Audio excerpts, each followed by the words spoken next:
बिस्मिल्लाहिर्रहमानिर्रहीम, अस्सलाम वालेकुम। स्पोर्ट्स वन आप देख रहे हैं, मैं हूं आसिफ खान और आज भी हमारे पास मौज़ूआत तो काफ़ी हैं, लेकिन खेल एक ही है जिस पर हम आज बात करेंगे। पाकिस्तान का मकबूल तरीन खेल यकीनी तौर पे आप जानते हैं क्रिकेट।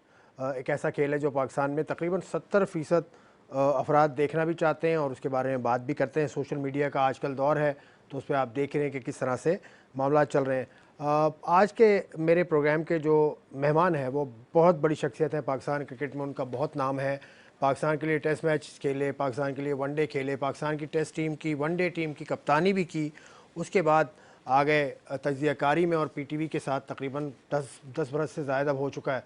उसमें भी आप उनके तज्ज़िया सुनते हैं और मेरे मेरे मुताबिक अगर मैं अपनी बात करूं तो पाकिस्तान के बेहतरीन तज्ज़ियाकार हैं। क्रिकेट की जो समझ इनको है, जितनी बारीकियों में ये जाते हैं, वो आप इनके तज्ज़ियात से आप इस्तेफ़ादा करते रहते हैं। यूट्यूब भी इन्होंने बनाया था अपना कॉट बिहाइंड, वो भी बहुत अच्छा चल रहा है। और उसके अलावा कोचिंग भी, क्वालिफाइड कोच हैं, अफ़गानिस्तान के साथ भी कोच रहे और उसके बाद गाहे गाहे कोचिंग करते रहते हैं। आजकल पेशावर ज़ल्मी के साथ हैं, इससे पहले कराची किंग्स के साथ थे, मुल्तान सुल्तान के साथ थे और भी बड़ा तारुफ है इनका लंबा, लेकिन सिर्फ नाम ही काफ़ी है। राशिद लतीफ़ साहब को मैं खुशामदीद कहूँगा। राशिद भाई अस्सलाम वालेकुम, कैसे हैं आप?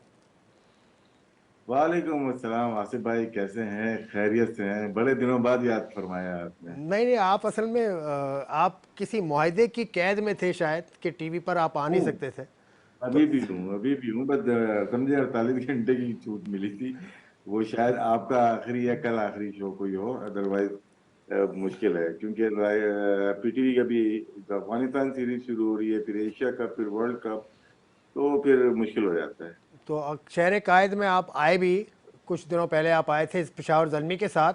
तो ये पेशावर ज़ल्मी, क्योंकि इससे पहले कराची किंग्स के साथ भी आपने एक पूरी सीरीज़ की थी, पूरे सिंध में आप गए थे और फिर यहाँ टूर्नामेंट भी एक हुआ था 2018 में। उसके बाद ये दूसरी फ्रेंचाइज़ है जो, बल्कि कराची के बाहर की तो पहली फ्रेंचाइज़ है जो आई है। इसको लाने में रोल किसका था? हाँ, रोल यार, मैं दलमी के साथ तो वैसे ही ना जुड़ा रहता हूँ। वजह ये है कि मोहम्मद अकरम ही इस्लामाबाद नहीं रहते हैं और जब मूड होता है गाड़ी लेके आते हैं, बोलते चलनी। मैंने कहा कहाँ? बोलता है हरीपुर। मैंने कहा वहाँ क्या? बोलता है ट्रायल हो रहे हैं। तो वो चला जाता हूँ मैं ना, और ये मेरी फील्ड भी है, मैं एंजॉय करता हूँ। ट्रायल हो रहे हो, डेवलपमेंट का काम है, तो इसमें सेकंड थॉट है ही नहीं, तो कर लेते हैं। तो ऐसे ही तस्करा चल रहा था कि डेवलपमेंट का काम, अभी मैचेस कराना चाह रहे थे, तो फिर अकरम से बात ही जाना चाह रहे थे कहीं ना कहीं। मैंने कहा कराची आओ, स्टेक होल्डर हम लोग हैं उनके, जिनके आप बने हुए हो। बोलते कैसे? मैंने कहा 50 लाख आबादी उनकी वहां पे है, यहाँ नहीं है। तो समझ गए होंगे आप मैं किन की हाँ बात हाँ, कर रहा बिल्कुल हूँ। बिल्कुल। तो उसके बाद उन्होंने कहा वाकई में? मैंने कहा आप देखिएगा जब जाएंगे। और जब आए हम लोग, और उसके बाद पहले दिन का जो रश देखा है वो काफी उनके लिए बहुत ज्यादा मुतासर कुन रहा, अच्छा रहा, पॉजिटिव रहा। कोई भी फ्रेंचाइज आती है वो चाहती है कि रश हो और उसमें अच्छे प्लेयर्स मिले। और वो दिन शायद ऐसा था कि उनको काफी खुशी हुई अपने फैसले के ऊपर, कि और निदामत भी हुई कि हम देर से क्यों आए, जी। हमें बहुत पहले कराची आ जाना चाहिए था। और ये तमाम फ्रेंचाइज को मैं कहता हूँ, कराची किंग्स को मैं रहा, उसके बाद नहीं भी रहा, उनके साथ भी प्लान किए, लेकिन वो हो नहीं पाए। कराची एक ऐसी जगह है जहाँ पे फाइनेंशियली भी और मार्केटिंग के लिहाज से भी और प्लेस के लिहाज से भी अच्छी प्लेस है, अच्छी प्लेस है। और उसका नज़ारा हमने कराया है इनको, उनको एंजॉय भी किया। इंजमाम उल हक आए जो अभी चीफ सेलेक्टर है, कामरान अकमल वहाँ पे आए, और बहुत सारे हमारे आसिम कमाल हो गए, शादाब कबीर हो गए, शकील सज्जाद हो गए, शादेब अहमद हो गए, हारिस अयाज हो गए, नईम तैयब, हो गए, नईम तैयब। जब हो गए, और बहुत सारे प्लेयर्स जिसका नाम मैं अगर भूल जाऊं तो वो भी याद करा दीजिएगा। तो बहुत सारे चलिए, प्लेयर्स जुड़े रहे हमारे बड़ी साथ। एक्टिविटी कराची से आप जुड़े हुए हैं अभी भी, आपको 10 बरस तो हो गए हैं, मुसलसल आप इस्लामाबाद में होते हैं। आपके बारे में ये कहा भी जाता है कि कराची कराची कराची के साथ या कराची किंग्स के साथ करा दो अलग नहीं, चीजें। कराची की क्रिकेट के साथ, क्योंकि आपके बारे में ये कहा जाता है राशिद लतीफ़ बात तो बहुत करते हैं टीवी पर, लेकिन कराची को छोड़ गए वो। हाँ, मैं टीवी पे कब बात करता हूँ कराची की? नहीं, कराची के प्लेयर्स की, कराची के जो भी आपने कराची के जो भी टैलेंट है उसकी आप बात तो करते हैं टीवी पर। नहीं, अगर सिलेक्शन कमेटी की बात नहीं करूँ, एक भी नहीं खेले। समझ गए ना आप? सही, मैं ये समझता हूँ कि कराची की क्रिकेट को आपने दिया तो है, क्योंकि जो पोर्ट कासिम अथॉरिटी है नहीं, फर्क पड़ गया, उसमें फर्क सारे। पड़ गया। मैं बताऊँ क्या, हम जब इस्लामाबाद आ गया ना, उस वक्त कराची डिफरेंट था। उसके बाद सिमट गया कराची, एक जगह की तरफ चला गया। और उसके बाद जोन की हद तक रह गया कराची। कराची वो नहीं रहा जब हम थे। अगस्त के बाद से अब तक जो आया 2015-16 में मैं आ गया था, तो उसके बाद वो कराची नहीं रहा। लेकिन कराची के जो ज़ल्मी ने ट्रायल्स किए थे उसमें कोई रुकावट आपको आई कराची की इंतज़ामिया की तरफ से या कराची की क्रिकेट की जो इंतज़ामिया है उसकी तरफ से? यार हमें अगर आ गई ना तो समझो कि कराची बंद हो गया। चले जी, कराची बंद हो गया। अब ये चैप्टर भी बंद करता हूँ सेंट्रल कॉन्ट्रैक्ट्स पर। आज मुझे ये, बल्कि इससे पहले आपने ये सबसे पहले बात की थी, गुज़िश्ता कुछ दिनों पहले आपने प्रोग्राम में अपने बात की थी कि जो प्लेयर्स हैं सेंट्रल कॉन्ट्रैक्ट में वो कुछ और भी चीज़ मांग रहे हैं। जो पीसीबी उनको तनख्वाह देता है वो तो देता है, लेकिन आजकल क्योंकि कमर्शलाइज दौर है, आजकल सोशल मीडिया का दौर है, उसकी आमदनी, आईसीसी की आमदनी, उसमें भी पीसीबी, उसमें भी प्लेयर्स को हिस्सा चाहिए। पहले तो इस खबर की वजाहत कर दें कि ये क्या है सूरत हाल। यार आसिफ भाई, बिल्कुल ऐसा मुझे रात में ही थोड़ा सा हुआ कि यार प्लेयर साइन नहीं कर रहे, और पीसीबी से कुछ लोग जा रहे हैं या गए हैं, ये आपको कंफर्म हो गया होगा। कुछ है ऐसा कि सेंट्रल कॉन्ट्रैक्ट शायद अभी तक रुका हुआ है। ये जून 30 जून को खत्म हुआ था, जी जुलाई भी चला गया, जी। अगस्त भी आधा हो गया है। और एशिया कप सामने है, उसके बाद आपका वर्ल्ड कप सामने है। प्लेयर ने साइन नहीं किया, एक्सटेंशन खुद ब खुद कर दी थी पीसीबी ने। और प्लेयर नहीं मान रहे कि एक्सटेंशन हमने साइन नहीं किया, एक्सटेंशन कैसे कर दिया आपने। अब नया कॉन्ट्रैक्ट एक्सटेंशन वाला भी बना हुआ रखा हुआ है। बात चल रही है, मीटिंग चल रही है प्लेयर के साथ।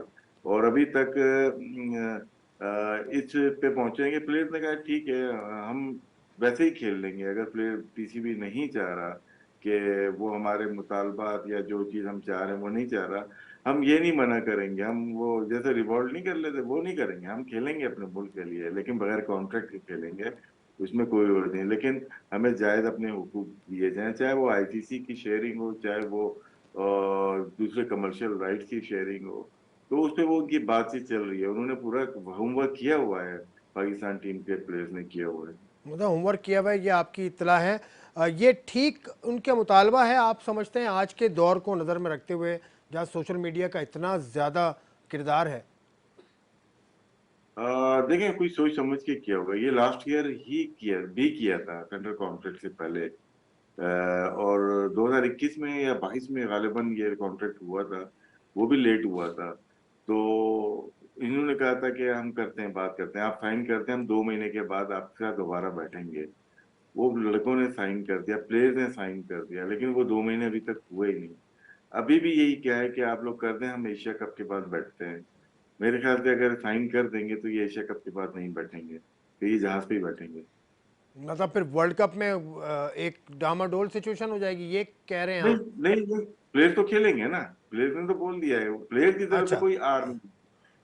यहाँ एक सर्कल से आपको खबर आएगी या प्लेयर एरोगेंट हो गए हैं, बगावत कर दी है, नहीं ऐसा कुछ नहीं होगा। प्लेयर ने कहा हम खेलेंगे, बिल्कुल बगैर कॉन्ट्रैक्ट के हम खेलेंगे, चाहे वो एशिया कप हो, अफगानिस्तान की सीरीज हो या वर्ल्ड कप, ये बिल्कुल क्लियर है।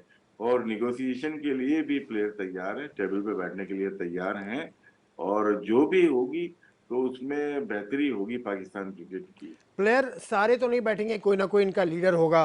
किसी को लीडर चुना होगा, बाबर हो सकते हैं, फ़खर हो सकते हैं, शाहीन हो सकते हैं। लेकिन ऐसे मौके पर अगर प्लेयर एसोसिएशन पाकिस्तान में होती तो हालात कुछ मुख्तलिफ होते, या होनी चाहिए प्लेयर एसोसिएशन? आप तो एक दफ़ा यार बनाने भी जा। बिल्कुल होनी चाहिए, अब होनी चाहिए। अब ना, अब बहुत मुश्किल हो गया हैंडल करना।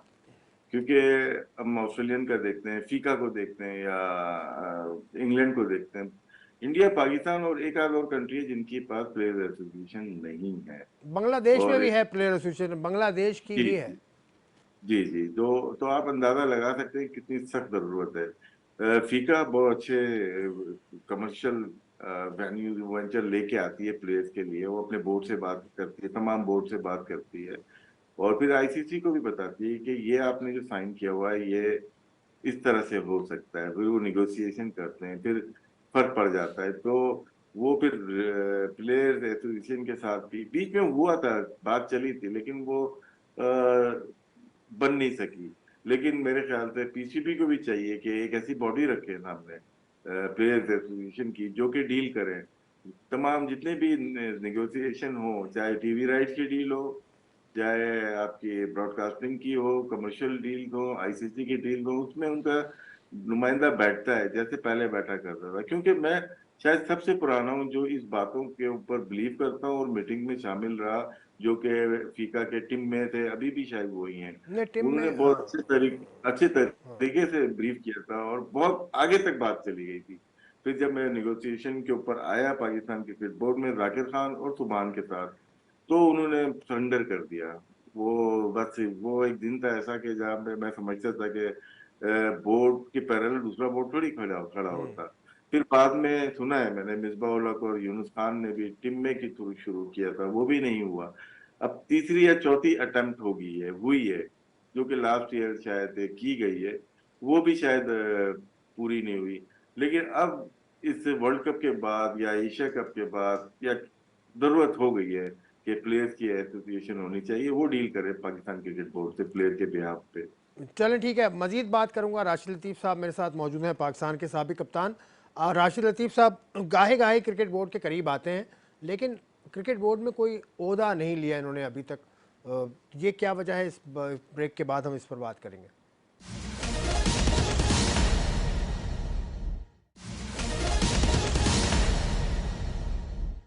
Welcome back to sports one. Rashid Latif साहब मेरे साथ मौजूद हैं। ब्रेक पे जाने से पहले मैंने कहा था इन्होंने कोई इंतज़ामी ओहदा नहीं लिया, पाकिस्तान क्रिकेट बोर्ड के करीब आते हैं। हालिया जो वक्त गुजरा है जिसमें हफीज़ और मिसबा की क़यादत में एक सिस्टम बना है डोमेस्टिक का, उसमें भी इनको बुलाया गया था। ये इस्लामाबाद से लाहौर गए, लेकिन कुछ मामला तय नहीं हो पाया। राशिद साहब, आपके बारे में ये कहा जाता है कि आप तनकीद तो करते हैं, लेकिन सिस्टम के अंदर जब तक नहीं आएंगे आप कैसे काम को बेहतर कर सकेंगे? आपको ऑफर्स होती हैं, आप आते नहीं हैं। नहीं, मैं तो मुझे बुलाया था कोई मैं मुझे नहीं पता था कि ऑर्डर देने के लिए बुलाया हुआ है। मेरा काम क्या है आपको पता है कि लास्ट 10 ईयर से मैं क्या कर रहा हूँ? लास्ट टेनर से मुझे तो मालूम है कि आप क्या कर रहे हैं। आप डेटा करते हैं, आप नहीं, मतलब तज्जिया कि मैं करते हैं। मुंसलिक हूँ पाकिस्तान टेलीविजन के साथ हूँ ना, तो मेरी जॉब है वो। जी जी जी अगर जी। कोई मुझे मिलने के लिए या मशावरत के लिए बुलाएगा और उसको ये समझा जाए कि मैं जॉब लेने जा रहा हूँ, वो तो गलत तासुर लोगों का है ना, मेरी गलती नहीं है इसमें। आप लोगों की गलती है कि वो समझ रहे हैं कि मैं वहां पे जॉब लेने के लिए गया हूँ या वो जॉब देने के लिए बैठे हैं। ऑफर वो करते हैं, मैंने नहीं बोला कि मुझे ऑफर की जाए। और दूसरा, ना लेने के लिए वजूहत बहुत सारी हैं, उसको बयान करने की कोशिश करूंगा थोड़े से वक्त में। जी देखें, हम लोग क्विक फिक्स वाले लोग हैं कि कहीं पे चोट लग जाती है तो बाम लगा दो, जी। ठीक है ना। ये सोच है हमारी, पीसीबी की भी यही सोच है कि क्विक फिक्स है ना, कि आप एल्फी लगा दो, यार लकड़ी टूट गई, एल्फी लगा के हाँ। हम जोड़ देंगे इसको। तो मेरी सोच यानी नहीं है। अगर डोमेस्टिक का स्ट्रक्चर आपको बनाना है तो 2 घंटे या 2 मीटिंग में बन ही नहीं सकता। आप कर लो, आपने अनाउंस कर दिया ना अभी, वेल एंड गुड, बहुत अच्छा आपने अनाउंस किया है। लेकिन क्या है, अब आप काम शुरू करोगे अगले सीजन के लिए, क्या करना है, क्या है? यही चीज कॉन्स्टिट्यूशन के लिए करना है आपको, यही चीज डोमेस्टिक सीजन के लिए करना है। मोस्टली क्लूलेस लोग हैं पीसीबी में काम कर रहे हैं, मादरत के साथ। और मतलब कि वो चार दीवारी से बाहर नहीं निकल रहे, मॉडर्न डे हो गए क्रिकेट का, वो वहां से बाहर नहीं निकल रहे। ये मेरी गलती नहीं है, उनको बाहर आके देखना पड़ेगा कि क्रिकेट कहाँ से कहाँ चली गई है। आप वहीं कदाफी स्टेडियम की चार दीवारी के अंदर घूम रहे हो, तो इसी वजह से मतलब शायद। तीन काम, हम्म, अगर मैं आपसे पूछूं, तीन काम आप जो समझते हैं जो बेहतरी के लिए पाकिस्तान क्रिकेट बोर्ड को करने चाहिए फौरन, क्विक फिक्स। सबसे पहले तो आप तो ये कॉन्स्टिट्यूशन बदले ना। आपकी बुक होती है और आपकी पॉलिसीज होती हैं, सिलेक्शन पॉलिसी हो गई, पीसीबी की पॉलिसी, और सर्विस रूल्स हो गए पीसीबी के। जब तक ये ठीक नहीं होंगे, पीसीबी कैसे सही हो सकता है? जो चेयरमैन आता है 15 अरब जो 120 दिन में खर्च करके भाग जाता है यार। कौन सी दुनिया में है कोई चेक एंड बैलेंस है, कोई बजट की अप्रूवल है कहीं? सर, आप सोचे, आपके इदारे में कोई ऐसा करने लगे तो आपका इदारा तो उड़ गया ना। बिल्कुल। तो ये चीजें पहले अपने कानूनी तौर पे अपने आप को बेहतर करें, फाइनेंशियली आपको बेहतर करें। और जो भी चेयरमैन आए वो देखे अपना अपना। देखिए, जो भी आता है, नाम किसी का नहीं लो, चार गए 4-5 साल के अंदर, किसी ने क्रिकेट के ऊपर काम किया जब तक चेयरमैन आए? किसी ने भी नहीं किया ना, किसी ने भी नहीं किया। बहुत पैसा खर्च कर रहे हैं, किसी ने अपना एक ग्राउंड बना दिया हो, किसी लड़के को सपोर्ट कर दिया हो, किसी एथलीट को सपोर्ट कर दिया हो, एक भी नहीं, यहीं आके चैंपियन बनकर लो कॉन्ट्रैक्ट ले लो, मैं आ गया बांटने के लिए, ये लो ये लो ये लो। पता कुछ है नहीं है, तो इनके एनवायरनमेंट पे कौन काम करेगा? इनके एनवायरनमेंट में वही काम करेगा जो थल्ले लग के काम करेगा। तो आपको हमेशा चीफ सेलेक्टर के तौर पे क्यों देखा जाता है? हालांकि आपकी जो काबिलियत है वो लेवल 3 आप कोच हैं, इंटरनेशनल कोचिंग का एक्सपीरियंस है, उसके अलावा डोमेस्टिक भी कोचिंग आप करते हैं, उसके अलावा जो डेटा पे आपकी गिरफ्त है वो सब तो बहुत मौजूद है। आपका आपकी क्वालिफिकेशन तो कुछ और है, चीफ सेलेक्टर तो क्यों बनाया जाता है आपको? हर दफ़ा चीफ सेलेक्टर की ऑफ़र क्यों होती है? नहीं, ये सवाल मैं मुझसे नहीं बनता ये उनसे बनता है आपका। नहीं, आपने पूछा होगा तो उन्होंने जवाब तो दिया होगा ना? नहीं, मैंने नहीं पूछा, मैंने नहीं पूछा, मैंने मना कर दिया। मैंने कहा दूसरे काम करवा लें, कंसल्टेंसी मैं कर सकता हूँ आपके साथ, क्योंकि मैंने कहा एक वजह बता दें। मैंने कहा 8-9 महीने में 3 चेयरमैन चेंज हो गए, एक वजह बता दें जिसको मैं देख के पीटीवी छोड़ के आ जाऊं आपके पास, भाग के आ जाऊंगा, एक वजह बता दें। तो उनके पास खुद वजह नहीं थी, तो मुझे क्या कायल करेंगे यार? दूसरे क्रिकेट बोर्ड से आपको ऑफ़र होती है अभी भी, या आप जाना चाहेंगे तो अगर किसी और बोर्ड मैं से? क्यों जाना चाहूंगा ना, देखिए मैं अगर एक जगह सेटल हूँ तो मुझे क्यों भेज रहे हैं आप लोग? नहीं, ये तो पूछ रहा हूँ मैं आपसे क्योंकि आजकल तो अपॉर्चुनिटीज़ बहुत ज़्यादा है ना। अमेरिका में क्रिकेट जब बहुत हो रही है, बरतानिया में बहुत हो अमेरिका रही है। दूर दूर बहुत है यार, अमेरिका बहुत दूर है अभी ना? अमेरिकन क्रिकेट के हवाले से खबरें रोज़ाना ही अखबार में छप रही हैं कि लड़कों को एनओसी नहीं दी थी, उनके खिलाफ कोई एक्शन लिया जा रहा है इस तरह की। तो ये लड़कों के ऊपर एनओसी का जो मैंने पता किया वो इसलिए उन्होंने नहीं ली एनओसी कि उनको यही नहीं पता था किससे लेनी है एनओसी, अभी 1 महीना पहले। तो ये पीसीबी लड़कों के साथ नुकसान नहीं हो रहा? पीसीबी के जो हालात हैं, स्टेबिलिटी नहीं है, तो लड़कों को नुकसान हो रहा है इससे। ये अपॉर्चुनिटी मिल रही है लोगों को, दुनिया मैं बताऊँ कि पीसीबी की चार दीवारी से निकल के देखना पड़ेगा, चार दीवारी से ऊपर करके देखेंगे, दुनिया बहुत बड़ी है। जो मार्केट अमेरिका की बन गई है ना, वो हमारे वजह से बनी है माशाल्लाह से। हमने उसका फायदा नहीं उठाया, हमने अमेरिका को फायदा उठा दिया। हमने बड़ी बड़ी एयरलाइन भी खड़ी कर दी हैं, जो हमारी सोच है पाकिस्तान की ना, माशाल्लाह से। हमने बड़ी बड़ी एयरलाइन को खड़ा कर दिया और हम खुद अपनी एयरलाइन पे नहीं बैठ सके। तो आप ये अप्रोच सोच सकते हैं कि हमारे यहाँ क्या होता क्या है। हमारा प्लेयर जाके अमेरिका को मजबूत कर रहा है, और बहुत ज्यादा मजबूत कर देगा। क्वालिफाइंग राउंड में ही क्वालिफाई कर देंगे तो आमने सामने होंगे आगे 5 सालों में। 2028 का ओलंपिक है, उसमें क्रिकेट आ जाएगी, उसमें अमेरिका बहुत ग्रो कर चुका होगा। 24 का वर्ल्ड कप है, अमेरिका में है। अमेरिका की जो मार्केट है वो अलाउ करती है आपको, सरोगेट कंपनी को अलाउ कर रही है वो, बाकी कंट्री को अलाउ नहीं करती। तो इस वजह से मार्केट वहां पे हब बनाया जा रहा है। वर्ल्ड कप सबसे बड़ा हब जो बनेगा वो अमेरिका बनेगा। हम सोच रहे हैं, हम अपने सियासत में लगे हुए हैं यहाँ पे कि ये चेयरमैन होगा, ये चेयरमैन होगा, 120 दिन का चेयरमैन। क्या समझ में नहीं आ रहा, ना आपको समझ में आ रहा, ना हमारे समझ में आ रहा है। अच्छा, अभी आपने सरोगेट का नाम लिया, सरोगेट मार्केटिंग होती है क्रिकेट में बहुत ज़्यादा, और ये पीसीबी का स्टांस इसमें मालूम है आपको, या आपने कोई बात की थी पीसीबी से कि आप क्यों इसको बिल्कुल सपोर्ट करते हैं? मैं अभी अभी इस मीटिंग में मेरी बात हुई थी, ऐसी बात हुई थी। सीओ सलमान नसीर है मेरे जी ख्याल जी से ना, जी, सलमान नसीर। उन्होंने कहा बिल्कुल हम इस दफा सख्ती से नोटिस लेंगे और शायद ना हो। ये उनका कहना है, ये मेरी 1-to-1 उनसे जो बात हो रही थी। मैंने कहा यार करें तो खुल के करें ना, 15 करोड़ में एक फ्रेंचाइज जा रही है, जहाँ एक प्लेयर को 25 करोड़ ऑफर है, तो आप 15 करोड़ में एक एक फ्रेंचाइज जा रही है, लो तो 100 करोड़ लो ना, घन करो तो पूरी करो। तो सलमान नसीर साहब आपके ख्याल में इख्तियार रखते हैं वो इसको रोकने का? पॉजिटिव पॉजिटिव थे, वो बोल रहे नहीं बिल्कुल, इसलिए बिल्कुल सही कह रहे हैं आप, इसको हम कट डाउन करेंगे या खत्म करेंगे। चलें, आपकी एक्सपर्टीज़, आप एक्सपर्ट तो आप क्रिकेट के हैं, लेकिन विकेट कीपर आपको माना जाता है। मैं तो मानता हूं कि मैंने 30 साल जो क्रिकेट देखी है, आपसे बेहतर विकेट कीपर मैंने नहीं देखा। इस विकेट कीपर को क्या ज़रूरी है? फिटनेस उसकी ज़रूरी है, या उसकी आई साइट अच्छी ज़रूरी है? क्या ज़रूरी है विकेट कीपर के लिए? कीपर अब तो चेंज हो गया ना गेम। आप जो बात कर रहे हो हमारी 90s की या 90s के बाद की बात कर रहे हो, उसमें विकेट कीपर बैट्समैन हुआ करता था। अब बैट्समैन विकेट कीपर, बहुत बड़ा फर्क है ये। हाँ, बिल्कुल है। मोस्टली बैटिंग अच्छी करते हैं, कीपिंग तो वो बॉल जाती नहीं है पीछे। मैं आपसे पूछता हूँ कि आपने टेस्ट सीरीज देखी है, एशेज देखी पूरी होगी, देखी होगी जी। आपने, इंडिया के मैचेस देखे होंगे, पीएसएल देख लिया, आईपीएल। चंद कुछ मैच में अच्छे कैच कीपर के बता दें तो बहुत रेयर नजर आएंगे, पहले हाँ ऐसा नहीं होता। हाँ, पहले ऐसा नहीं ऐसा नहीं होता। होता। स्लिप में कीपर बॉल नहीं जाने देता था, ये क्वालिटी हुआ करती थी क्योंकि कीपर होता था वो। बैट्समैन अब डिमांड, मतलब कि आपके, अब डिमांड क्या है आपकी? अब तो मैं भी यही बैट्समैन चाहूंगा, बैट्समैन चाहिए, ओपनर। बैट्समैन चाहिए ना। तो विकेट कीपिंग को शायद लोग इतना बारीकियों से नहीं देखते। बारीक बीनी से नहीं देखते, तो इसलिए वो चलता है और अच्छा चल रहा है। चले दूसरे एस्पेक्ट पे अगर हम स्पिनर्स की अगर परफॉर्मेंस आप देखें, श्रीलंका में एशिया कप होगा, श्रीलंका में ही पाकिस्तान ने अफगानिस्तान से खेलना है। स्पिनर्स का अगर आप रिकॉर्ड देखें, पाकिस्तान के डोमेस्टिक सर्किट में भी स्पिनर्स टॉप विकेट टेकर रहे हैं। पिछले 3 सीज़न में तो यही हाल रहा है। तो पाकिस्तानी बैटर्स क्या कमज़ोर हैं स्पिनर पे, यानी उनको मुश्किल हो सकती है श्रीलंका में? कमजोर नहीं है, अपनी शॉट्स का इस्तेमाल कम करते हैं, स्पेशली 11 से 40 ओवर तक उनका इस्तेमाल जरा कम करते हैं। सिंगल डबल पे ज्यादा बिलीव करते हैं, तो स्ट्राइक रेट कम होता है इनका। ये एक बहुत बड़ा फर्क है पाकिस्तानी बैटर्स का स्पिन के खिलाफ।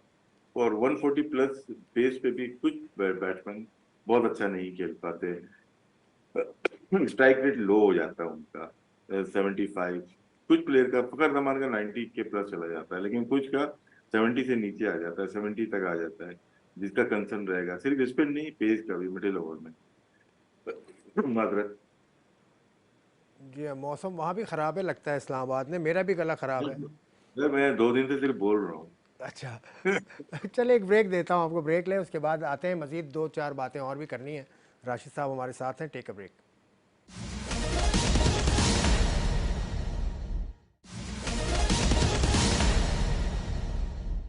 खुशामदीद स्पोर्ट्स फन में राशिद लतीफ़ साहब बैठे हैं, जो 90 का जो ज़माना था पाकिस्तान क्रिकेट का, उसका अहम रुकन है राशिद लतीफ़ साहब। उसी दौर के साथ अब 2023 में हम हैं, तो 2023 की जो टीम है उसके बारे में मोहम्मद हफीज़ ने कहा कि 90 के मुकाबले में इस टीम को अगर देखें तो इसने लेगेसी छोड़ी है। यानी शायद उनके कहने का मतलब है कि चैंपियंस ट्रॉफी जीती और उसके अलावा जीता। राशिद साहब, आप इस बयान को किस तरह से देखते हैं, किस तरह रिस्पॉन्ड करेंगे? ऐसे बोला है कि 90s के प्लेयर ने हाँ, लेगेसी नहीं छोड़ी, हाँ, दैट्स ऑल। बिल्कुल। अब सवाल हो गया, अब जवाब भी देते हैं। नहीं, हफीज ने जो बात की है उसको समझना चाहिए कि उन्होंने हमारे जो 90s के हीरोज हैं, जो परफॉर्मर हैं बड़े बड़े, उनको शायद ऐसा नहीं बोला। उन्होंने शायद उस जमाने में जो इंक्वायरीज हुई हैं, 4-5 इंक्वायरीज हो गई हैं, जस्टिस कमीशन बना, जस्टिस कयूम और जस्टिस मंडारी, जस्टिस एजाज यूसुफ, फखरुद्दीन जी इब्राहिम साहब, और भी एक नैब का केस हो गया, तो इसके ऊपर 90s का हुआ है ना था। तो मुझे ऐसा कहे रिफ्लेक्शन उनका उस तरफ है, इशारा उस तरफ है इनका। क्रिकेटिंग उसमें भी हो सकता है कि उनका थोड़ा बहुत वो बड़ी गहरी निगाह रखते हैं, लेकिन मैं इसको समझता हूँ कि क्रिकेटिंग में उससे बड़े प्लेयर आए ही नहीं। हाँ, लेगेसी बोलते हैं तो वो शायद छोड़ के नहीं गए होंगे उनके लिहाज से, और शायद मेरे लिहाज से भी, क्योंकि फॉलोइंग जो हुई ना उसके बाद से लोगों की कम हो गई थी। और आज की मैं बात करता हूँ कि सरफराज अहमद चैंपियंस ट्रॉफी जीता, उस वो एक लेगेसी छोड़ के जा रहा है, छोड़ के गया है। उसके बाद बाबर आजम ने कप्तानी ली है, फिर शाहीन आया टीम में, फिर फखर टीम में खेल रहा है, हसन अली है, शादाब है, हारिस रऊफ आया टीम में, शाहीन है, बहुत सारे प्लेयर्स आए जो कि इमाम हो गया। इन पे ट्रस्ट डेवलप हुआ है। मेरा भी इतना ट्रस्ट नहीं था पाकिस्तान टीम के पर, मादरत के साथ। ट्रस्ट एज लेकिन अ प्लेयर या एज अ इंसान? ट्रस्ट किस लिहाज से नहीं, डेवलप हो? नहीं, इंसान नहीं हो सकता, मैं किसी के साथ पर्सन तो नहीं हो सकता ना भाई। मैं टीम की बात कर रहा हूँ ना, जितना हम 90s में इतना हारे ना, तो उसकी वजह से वो ट्रस्ट डेवलप नहीं हो पा रहा था पाकिस्तान टीम का, अच्छा। क्योंकि 2010 में भी इंसिडेंट हुआ है, जी जी। 2016-17 में भी इंसिडेंट हुआ है। तो उसके लिहाज से ट्रस्ट नहीं हो रहा है यार, हर मैच लगता था शायद। लेकिन इन्होंने सरफराज इनको एंड बाबर इनको इन्होंने ट्रस्ट डेवलप किया है, ये मानना पड़ेगा। आपको दोबारा से जुड़वा दिया टीम के साथ, खेलने के साथ, और लोग शौक से देख रहे हैं, शाहीन को देख रहे हैं बाहर खेल रहा है, या हारिस रऊफ खेल रहा है, या नसीम शाह खेल रहा है, या बाबर है, या रिजवान है, और बहुत सारे प्लेयर्स हैं। तो आपको मजा आ रहा है देखने में, लोग एंजॉय कर रहे हैं, सोशल मीडिया हो या इंटरनेशनल मैचेस हो या डोमेस्टिक के मैचेस हो या पीएसएल के हो, इन्होंने यूनाइटेड तो किया है कंट्री को, और ट्रस्ट डेवलप हुआ है। ये मेरी अपनी पर्सनल ऑब्जर्वेशन में भी, और बहुत सारे लोग मुझसे ना माने मेरी बात को, लेकिन ये सच है कि इन लोगों ने ट्रस्ट डेवलप किया है दोबारा से पाकिस्तान टीम का। चलें, अब आखिरी बात आपसे करूं। मोहम्मद आसिफ पाकिस्तान के बड़े बॉलर थे, अभी आपने जो हालात बताए उनका वो भी शिकार हुए। मोहम्मद आसिफ के साथ आपने 2009 में मेरी कराची के स्टेडियम में आपसे मुलाकात हुई थी, तो आप उसको ट्रेन कर रहे थे। वो लोगों को याद करा दूं मैं कि वो बैन थे किसी वजह से और उनको ट्रेनिंग आप दे रहे थे, तो आपने उस वक्त मुझसे कहा था, मुझे आज भी ये बात याद है कि ये नए बॉल का बेहतरीन बॉलर है दुनिया का, आज दुनिया मान रही है। आसिफ में ऐसी क्या खास बात थी उस वक्त जो आपको ये कहने पे मजबूर किया जिससे? हाँ, गॉड गिफ्टेड बॉलर मेरे ख्याल से। उसको पता ही नहीं था कि वो कितना अच्छा, कभी कभार नहीं पता होता। फिर डायरेक्शन चेंज, सिडनी टेस्ट जब तक खेले थे वो 2005 में आते हैं, उसमें शायद उनकी लेंथ बहुत पीछे रहा करती थी। आप नोट कीजिएगा उनके पुराने मैचेस अगर कभी देखने को मिले हैं, बहुत कम खेले हैं पुराने मैच, टीवी पे होंगे नहीं। उन्होंने सिर्फ एक चीज की है, उन्होंने अपनी लेंथ को आगे किया है। मूवमेंट तो उनके पास थी, उनका हाथ। रिसेंटली मेरी अब्दुल रऊफ, जो जिन्होंने तकरीबन 697 विकेट ली हुई है फर्स्ट क्लास में, बेहतरीन कोच, पढ़ा लिखा कोच, मतलब कि बायो मैकेनिक्स हो जाए, दूसरी हो जाए साइंस हो जाए, उनका कहना है कि बायो मैकेनिकली उनके हाथ ऐसा बना हुआ है कि उनको मोड़ने की जरूरत नहीं होती हाथ को। लोगों को हाथ को लेके आना पड़ता है। जब वो सीधा हाथ होता है तो उनको देखिएगा, उनका ऐसा हाथ बना हुआ है, सांचा एक बना हुआ है कि उनको जरूरत ही नहीं है। और ये बायो मैकेनिकल फॉल्ट कह लें या आम कह लें, ये किसी और के पास नहीं है, जिसकी वजह से दुनिया से वो अलग हो गए। अलग क्या, 125 130 की स्पीड पे जो जगह थी उनकी, वो जो महारत थी बॉल की, वो किसी की हुई नहीं आज तक। हाँ हुई है, मतलब कि एम्ब्रोज को आप बोल सकते हैं, थोड़ी बहुत झलक वहां नजर आई है, मैग्रा की, शान पोलार्ड की नजर आई है आपको, मैल्कम मार्शल की नजर आई है, डेल स्टेन की नजर आई है, लेकिन आसिफ इनसे एक कदम आगे। तो ये मेरी मेरी मेरी सोच है। लोग हो सकता है एग्री ना करें, लेकिन मेरे ख्याल से सिर्फ पाकिस्तान का ही नहीं, पूरी दुनिया क्रिकेट का, जब से क्रिकेट हो रही है, इससे अच्छा नया बॉल या पुरानी बॉल करते हुए किसी को भी नहीं देखा। अगर किसी को यकीन नहीं आता तो डिविलियर्स की बैटिंग देख लें, पीटरसन की बैटिंग देख लें, हाशिम आमला की बैटिंग देख लें, जय सूर्या की बैटिंग देख लें, संगाकारा की बैटिंग देख लें, और सहवाग की बैटिंग देख लें, युवराज की बैटिंग देख लें, सचिन की बैटिंग देख लें, सबकी बैटिंग देख लें इनके खिलाफ। इन्होंने कहाँ पे तंग किया है हर एक को। बॉल छोड़ छोड़ दें तो डंडे उड़ जाते थे, खेलते तो स्लिप लग जाती थी। तो ये तो आर्टिस्टिक वर्क है ना, ये तो गॉड गिफ्टेड है। उसने, उसको पता चल गया था कि यार मुझे ये आर्ट आता है। अपने विल पे छक्का मार देना, एक बैट्समैन को हम बोलते हैं यार क्या जबरदस्त बैट्समैन है गेल, ये अपने विल पे बॉल को घुमाता था। झूमती बॉल थी है, ये तो बड़ा मशहूर हुआ है ना, झूमती बॉल थी। लेकिन आसिफ दुनिया की बदकिस्मती है, सिर्फ पाकिस्तान की नहीं है, कि पूरी दुनिया ने एक बहुत बड़े बॉलर से अपने आप को महरूम कर लिया, और गलतियां आसिफ की ही थी। बिल्कुल, आसिफ ने जो गलती की वो उसका भुगत रहा है पूरा पाकिस्तान, पूरी दुनिया।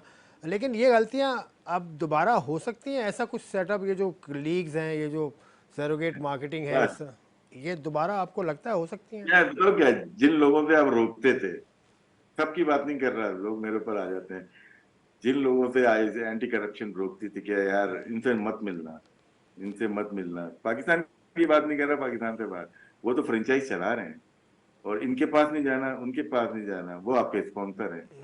तो भाई चल रहा है, चलाने से सर, हम भी खुश हैं वो भी खुश। एंटी करप्शन इसलिए होती है कि गोली मुझ पे ना चले।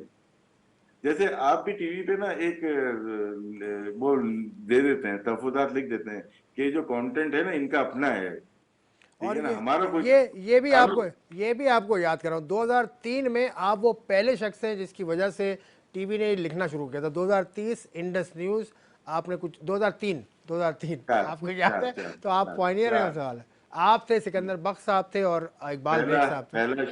पहला शो भी हम नहीं किया था जिसमें मिर्जा इकबाल भाई, सिकंदर बख्श और man in man in black, black, man in black. ठीक है ना। तो क्या होता है कि ये जो प्रोटेक्शन ली हुई है ना बोर्ड ने आईसीसी ने, कि हम पे ना उंगलियां उठे।